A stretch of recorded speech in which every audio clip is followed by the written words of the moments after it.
Wait here. You're leaving me alone here? How do I know you're coming back? You die, I die, right? Yeah. So I'm coming back.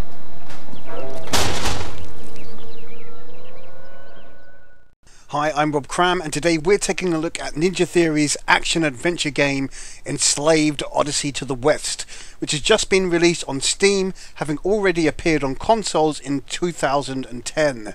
We found the original game on Xbox 360 to be quite good, offering some solid storytelling and varied gameplay elements, despite lacking in overall content. Well, the PC iteration comes complete with some added extras that were initially included as DLC to the console version, namely the Pigsy's Perfect 10 story and a couple of bonus outfits. Aside from the obvious visual upgrade in terms of running the game in 1080p on PC, there's actually little to no discernible differences between the two. To rewind a little, the core game introduces players to characters Monkey and Trip as they escape slavers and are thrown together after their captor's ship crashes into the wastes of a post-apocalyptic world. However, as the game name suggests, there's a darker element to the story that makes itself known right off the bat. Rather than the duo collectively deciding on their fate, the character Trip takes matters into her own hands and captures Monkey via use of a controlling headband. Trip is actually one of the most nastiest gaming sidekicks you'll ever meet, and although she's dressed up as some defenseless victim of circumstance, her actions contradict everything she supposedly strives for in enslaving Monkey. The story then revolves around Trip's personal journey to find her family, with Monkey being used as a tool for accomplishing her goals, a muscle-bound slave if there ever was one. The tale is based on the famous novel Journey to the West, and does a good job of creating moments of humour, action and even some tugging of the heartstrings via some excellent performances from Andy Serkis and Lindsay Shaw.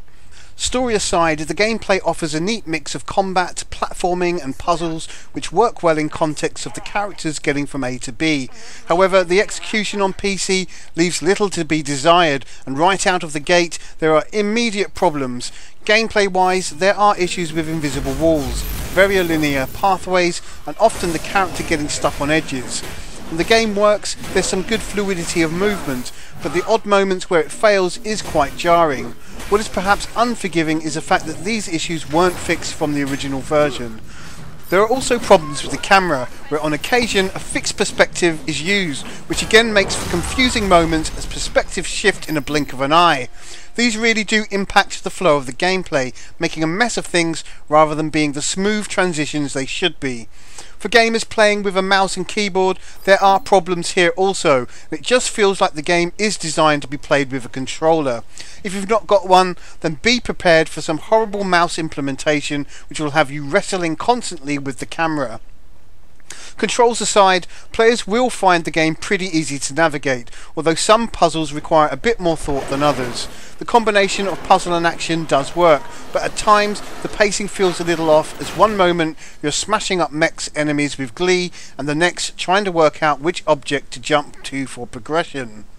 Combat is perhaps one of the better elements of the game, but sadly there's a real lack of moves to make it feel rewarding enough. With his staff, Monkey can stun, shoot and whack enemies into pieces, but after so many encounters it does get repetitive due to a lack of variety in enemy types and the available combos.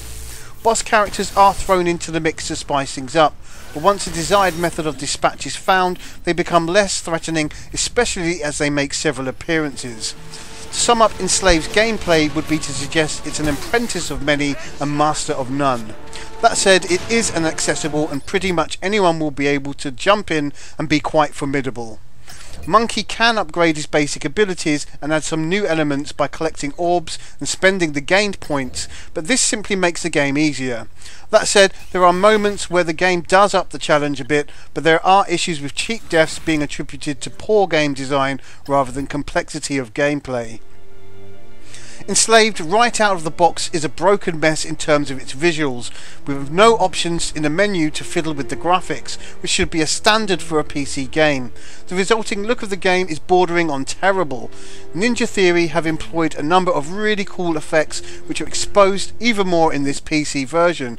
However, the use of motion blur by default, which cannot be changed in-game, leaves the graphics looking smeared and losing a lot of their crispness every time the player moves or pans the camera. For gamers not wishing to enter into the game files to change the options, this leaves a very messy looking game on the table.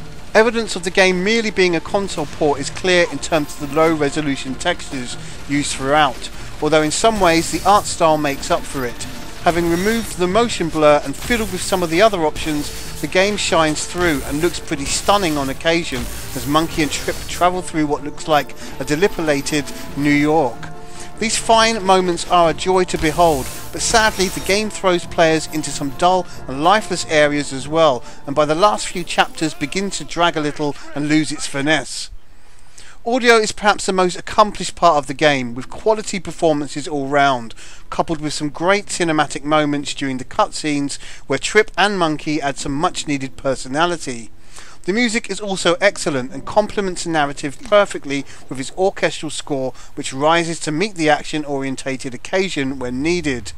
Enslaved offers a fair adventure which can be completed in around 8 hours on default setting. Skipping the movie scenes will shorten the time considerably, but they are worth watching the first time you play. Sadly, there is little to no replay value, other than collecting all the orbs per level and finding secret visions, which can be done by replaying levels at any time. The game does offer alternative outfits, but for some reason you can only use one at a time, so if you want to use Ninja Monkey and Sexy Trip outfits, you can't. To add more hours to the game, Pigs' Perfect 10 offers an extension and a different style of gameplay as players assume the role of the overweight and somewhat entertaining character. It's a worthy distraction, but not something that beckons to be played more than once. Ninja Theory have had some time to tweak and fix Enslaved on PC, but sadly and evidently have not, leaving the vanilla game a bit of a shambles, which is a shame.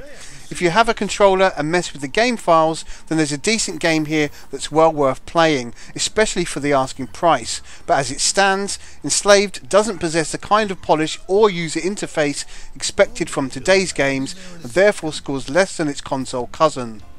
The cool gameplay moments and neat storytelling on offer are simply overshadowed by the negatives, and if you are stuck with the headache-inducing motion blur, it's likely you'll switch off the game way before the story gathers any pace. Enslaved scores 4.5 out of 10. I'm Rob Cram, thanks for watching.